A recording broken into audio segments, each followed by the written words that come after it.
بسم الله الرحمن الرحيم إذا جاء نصر الله والفتح ورأيت الناس يدخلون. முதலாக மதரசா மாணவி ஆனிஷா அவர்கள் கற்போம் கற்பிப்போம் என்கிற தலைப்பில் பயான் நிகழ்த்துவார்கள்.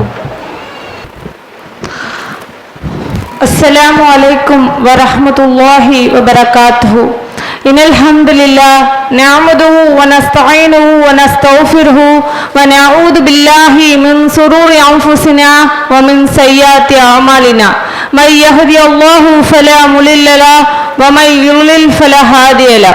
أشهد أن لا إله إلا الله وأشهد أن محمدا عبده ورسوله. يا أيها الناس اتقوا ربكم الذي خلقكم من نفس واحدة وخلق منها زوجها وبث منهما رجالا كثيرا ونساء واتقوا الله الذي تساءلون به والأرحام إن الله كان عليكم رقيبا. رب اشرح لي صدري ويسر لي أمري واحلل عقدة من لساني يفقهوا قولي ربي زدني علما. ஆதமுடைய மக்கள் பகலிலும் தவறு செய்கிறார்கள், இரவிலும் தவறு செய்கிறார்கள் என்று அல்லாஹ் கூறியிருக்கிறான்.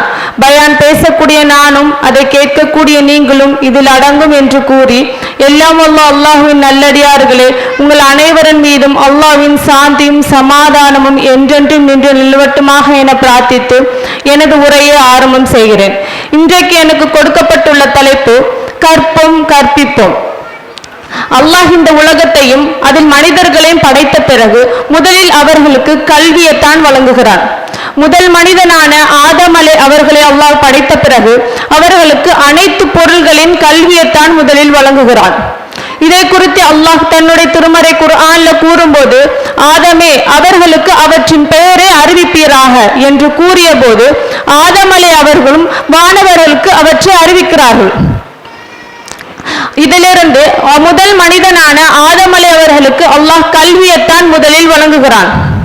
முஹம்மது ஸல்லல்லாஹு அலைஹி வஸல்லம் அவர்களே அல்லாஹ் தூதராக தேர்ந்தெடுத்த பிறகு முதல் வஹி செய்தியாக இக்ரா பிஸ்மி ரப்பிக்கல் லதீ ஹலக், முஹம்மதே உமது இறைவனின் பெயரால் ஓதுவீராக படிப்பீராக என்று கல்வியைத்தான் முதல் வஹி செய்தியாக அல்லாஹ் இறக்குகிறான். இதிலிருந்து ஒவ்வொரு மனிதனுக்கும் கல்வி என்பது மிக முக்கியமான ஒன்று என்பதை நாம் அறிந்து கொள்ள வேண்டும். இன்றைக்கு நம்முடைய சமுதாய மக்களும் கல்விக்கு அதிக முக்கியத்துவம் கொடுக்கக்கூடியவர்களாகத்தான் இருக்கிறார்கள். ஆனால் எந்த கல்விக்கு என்றால் உலக கல்விக்கு. இந்த உலக கல்வியில எவ்வளவுதான் தடைகள் வந்தாலும் அந்த தடைகளை எல்லாம் சகித்து கொண்டும் இன்னும் நம்ம உலக கல்விக்காக வெளியூர்களுக்கும் வெளிநாடுகளுக்கும் சென்று படிக்கக்கூடியவர்களாக இருக்கிறாங்க. இப்படி உலக கல்வியை தேடி தேடி போய் படிப்பதற்கு மார்க்கம் எந்த ஒரு தடையும் விதிக்கல. ஆனால் உலக கல்வியை தேடி போய் படிக்கிற விஷயத்துல நம்ம ஒரு முக்கியமான விஷயமான மார்க்க கல்வியை நம்ம மறந்துவிடக் கூடாது. நம்ம இந்த உலகத்துல எவ்வளவுதான் உலக கல்வியை படித்தாலும் எந்த கல்வியை படித்தாலும் அது நம்மளுடைய மரணம் வரைக்கும் தான் நமக்கு கை கொடுக்கும். ஆனால் மார்க்க கல்வி என்பது நம்மளுடைய மரணம் வரைக்கும் கை கொடுக்கக்கூடிய ஒரு கல்வி.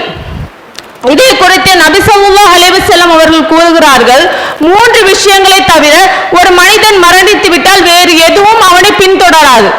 முதலாவது ஒன்று நிலையான தர்மம், இரண்டாவது பயனுள்ள கல்வி, மூன்றாவது அவனுக்கான பிரார்த்திக்கும் சாலிகான குழந்தைகள். இங்கு பயனுள்ள கல்வி என்று கூறுவது மார்க்க கல்வியைத்தான். மார்க்க கல்வி என்பது என்னவென்றால், அல்லாஹ் இந்த உலகத்தை படைத்த பிறகு மனிதர்களை நேர்வழிப்படுத்த வேண்டும் என்பதற்காக பல்வேறு காலகட்டத்தில் பல்வேறு தூதர்கள் அனுப்பி அவர்களுக்கு வேதங்களையும் வழங்கி மக்களுக்கு மத்தியில பிரச்சாரம் செய்யுமாறு அனுப்புகிறான். இறை தூதர் அவர்களும் அல்லாஹ் இட்ட கட்டளைக்கு சிறிதும் மாறு செய்யாமல் அவ்வாறே பிரச்சாரம் செய்கிறார்கள், நமக்கு வேதத்தை ஓதியும் காட்டுகிறார்கள். இன்னும் இறை தூதர் அவர்களுக்கு பிறகு நமக்கு பின்னால் இருக்கக்கூடியவர்களுக்கு மார்க்க கல்வியை பற்றி அறிவிப்பது நம் ஒவ்வொருவரின் கடமையாக இருக்கிறது. இன்னும் மார்க்க கல்வியை நாமும் படித்து குர்ஆனை நாமும் படித்து பிறருக்கும் படித்து கொடுக்கக்கூடிய சிறப்பை பற்றி நபி ஸல்லல்லாஹு அலைஹி வஸல்லம் அவர்கள் கூறும்போது, ஹைருக்கும் தஅல்லமல் குர்ஆன வ அல்லமஹு, உங்களில் சிறந்தவர் யார் என்றால் யார் குர்ஆனை தானும் கற்று பிறருக்கும் கற்றுக் கொடுக்கிறார்களோ அவர் அலைஹிஸ்ஸலாம் அவர்கள் கூறினார்கள். இன்னும் அல்லாஹ்வின் பாதையில கற்கக்கூடிய கல்வியின் சிறப்பை பற்றி நபி ஸல்லல்லாஹு அலைஹி வஸல்லம் அவர்கள் கூறும்போது, யார் அல்லாஹ்வின் பாதையில கல்வி கற்குகிறார்களோ அவற்றின் மூலம் அல்லாஹ் சொர்க்கத்தின் பாதையை எளிதாக்குகிறான் என்று கூறினார்கள். இப்படி மார்க்க கல்விக்கு ஏராளமான சிறப்புகள் இருப்பது என்பதை நாம் புரிந்து கொள்ள வேண்டும். மார்க்க கல்வியின் சிறப்பை பற்றி அறிந்த நபி ஸல்லல்லாஹு அலைஹி வஸல்லம் அவர்களுடைய காலத்தில் வாழ்ந்த இளைஞர்கள் மார்க்க கல்வியை தேடி போய் படிக்கக்கூடியவர்களாக இருந்தார்கள். மாலிக் இப்னு ஹுவைரஸ் ரலியல்லாஹு அன்ஹு அவர்கள் அறிவிக்கிறார்கள், நாங்கள் சம வயது இளைஞர்களாக இருந்தோம். மார்க்க கல்வியை கற்க வேண்டும் என்பதற்காக எங்களுடைய குடும்பங்களையும் வீடுகளையும் விட்டு சென்று நபி ஸல்லல்லாஹு அலைஹி வஸல்லம் இடத்துல தங்கினோம். நபி ஸல்லல்லாஹு அலைஹி வஸல்லம் அவர்கள் மென்மையானவர்களாகவும் இரக்க குணமுடையவர்களாகவும் இருந்தார்கள். இன்னும் நாங்கள் எங்களுடைய குடும்பத்தினிடத்துல செல்ல விரும்புவதை அறிந்த நபி ஸல்லல்லாஹு அலைஹி வஸல்லம் அவர்கள் எங்களிடத்துல எங்கள் குடும்பத்தை பற்றி விசாரிச்சாங்க. இன்னும் எங்க கிட்ட சொன்னாங்க, என்கிட்ட இருந்து நீங்க மார்க்கம் என்று எதை நீங்க கற்றுக்கொண்டீர்களோ அதை உங்களோட குடும்பத்துக்கு எடுத்து சொல்லுங்க. இன்னும் நல்ல என்னை எவ்வாறு தொலைக்கண்டீர்களோ அவ்வாறு தொடுங்கள், தர்மம் செய்யுங்கள், இன்னும் சில நல்ல விஷயங்களை எல்லாம் கூறி அந்த இளைஞர்களை அனுப்பி வைக்கிறாங்க.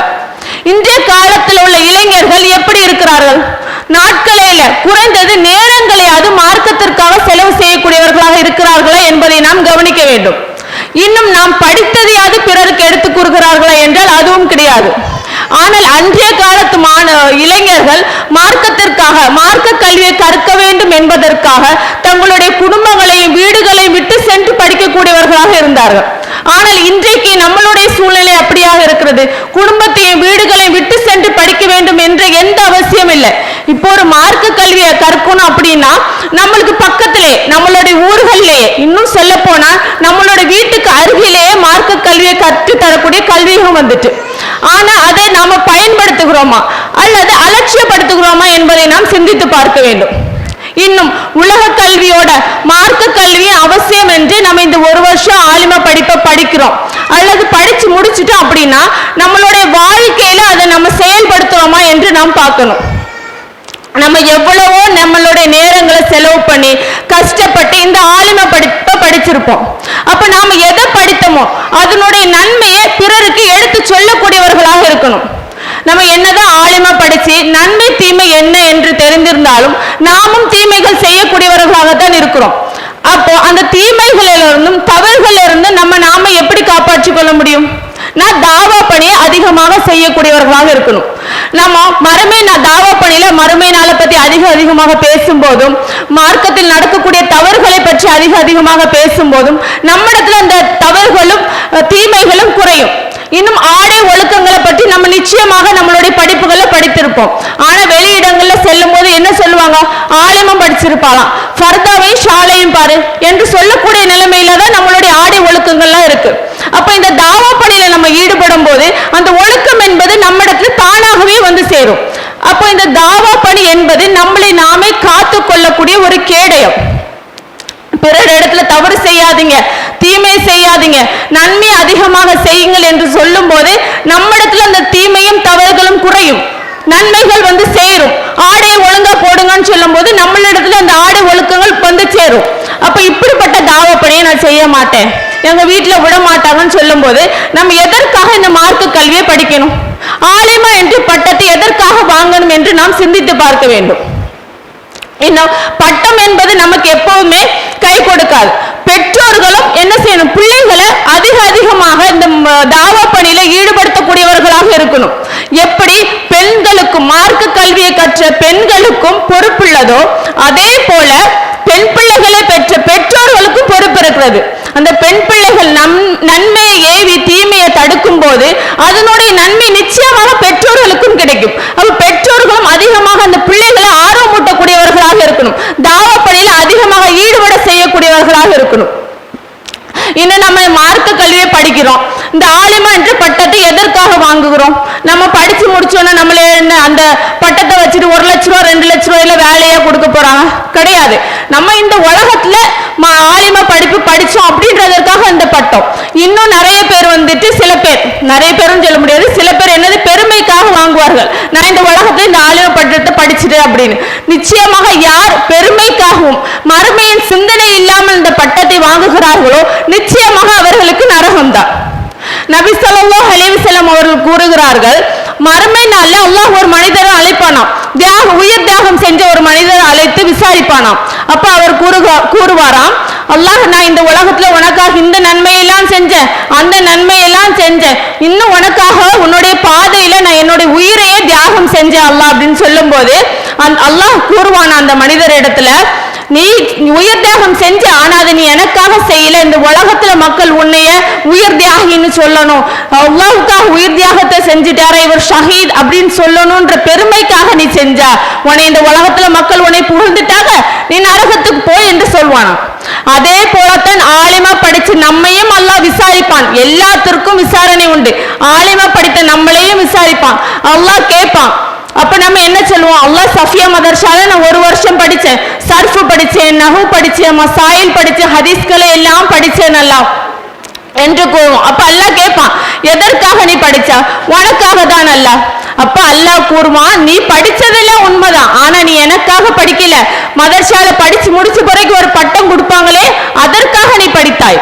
இப்போ சஃபியா மதர்சால கொடுத்தாங்களா, பட்டம் கொடுத்தாங்களா?